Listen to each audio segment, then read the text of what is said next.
So, The Boy and the Heron was directed by Hayao Miyazaki, and it's about this boy named Mahito during the Pacific War. He loses his mother, so he moves in with his father and his new stepmother. He finds this abandoned tower at their new house, which leads him, along with this gray heron, to this unpredictable world, unimaginable world, and so on and so forth. So, this movie, I was kind of looking forward to it because I have heard a lot about it. I heard that this may be Hayao Miyazaki's final movie, and admittedly, even though I've seen so many movies and I watch so many movies in a year, I admittedly have not seen a lot of Hayao Miyazaki movies. I have seen a few. I have seen a few, like Spirited Away, Howl's Moving Castle, Nausicaa, My Neighbor Totoro. Those I've seen some of his work. I do like what I've seen so far, and I kind of want to go back and rewatch a lot of his work. But no, I had bigger priorities this year. Kind of like reviewing the Fast and Furious movies, for crying out loud. So I was definitely curious to see what this movie was like. The trailers themselves were very vague. They didn't really give a whole lot about this movie. And admittedly, I think my review is going to be a little vague itself because I kind of don't want to give away too much about the movie before going into it. But honestly, I'll just say this. I'm glad I did check this out. This movie is this movie is fascinating. It is well drawn. It is emotionally impactful. I don't know if it's a flawless movie by any means, but I do think it is definitely worth watching and definitely worth checking out, even if you're not into anime or Hayao Miyazaki. So, what works in the movie? I do think the animation is stunning. And all of Hayao Miyazaki's movies I've seen have just gorgeous animation, and I do think that this movie is no exception. I think the animation is just jaw-dropping at times, and it kind of makes you look at like all these like 2D drawn movies, and it's like, you don't really see a lot of 2D drawn movies anymore, and I do think that, you know, anime is kind of keeping that alive in a way. I do think the animation is stunning. And also, I was really glad that I didn't know exactly where the story was going. I actually did like how, even though there's like some sort of elements, I was like, okay, we kind of seen this before. It kind of like takes those elements and kind of like twists them away where it's like, you didn't expect it to go in this direction, did you? But I actually didn't mind that so much. And I do like a lot of the themes that this movie tries to do. It's like, okay, themes of growing up, how people kind of deal with trauma, how we grieve, and like also how we look at our lives. And it's like, it definitely has a lot on its mind. And kind of like, again, this may be Hayao Miyazaki's final movie, so it may be his most personal and kind of like the ones that, where it's like all these ideas are kind of just like, racing through his mind and such. So it is kind of fascinating to kind of see like how maybe his thought process is working with this movie because he has a lot going on at this point.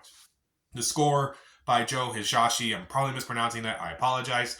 That is incredible. It is very emotional, it's very impactful at times, and it definitely is fantastic, I'll say. And there are some moments where I do think it is impactful emotionally, not just because of the score, but because of like some moments that happen in this movie, which normally that kind of happens. There's a twist in the movie, and it's like, okay, I am emotionally affected by this movie. And it's like, maybe because like I feel like at some point we can relate to the main character in a way. It's like whether it's like, how people grieve, how we understand that, and like how we kind of feel at times. It's like this is actually very impactful. And I think it could be like an interesting like look at like how people again deal with their lives, how people view their lives and such.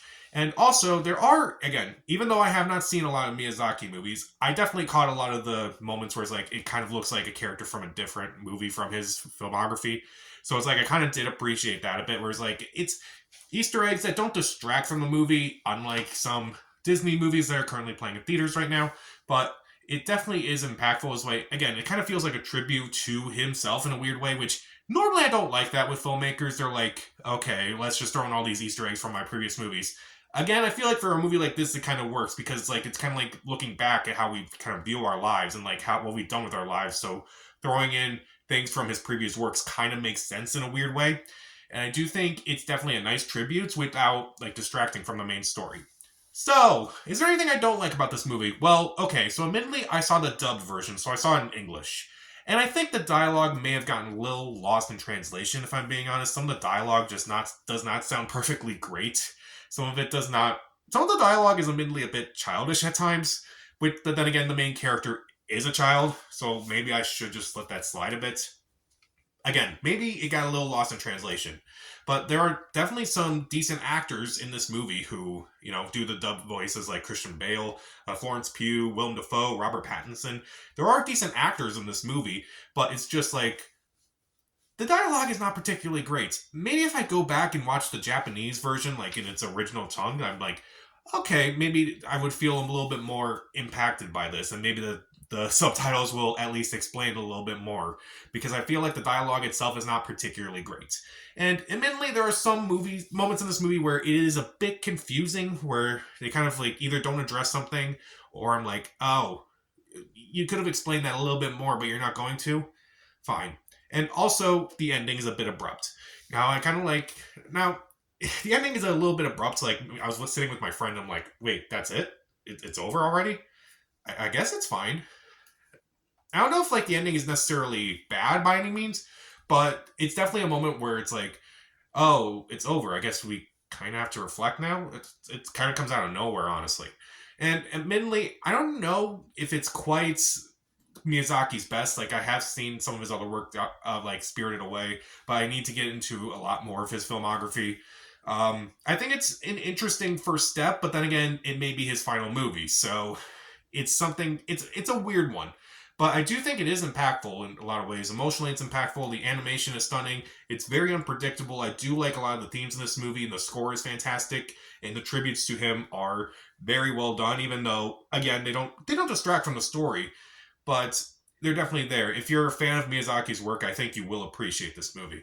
But again, the dubbing is not particularly great. There are some confusing parts here and there, and the ending's a little bit abrupt. But I would still recommend this. Even if you're, whether or not you're a fan of anime, I would definitely check this movie out. I'll give it 3 out of 4 stars. See it. So, what did you think of The Boy and the Heron? And also, what are some of your favorite Miyazaki movies? Comment down below, subscribe to the channel. This is Pat. Stay safe.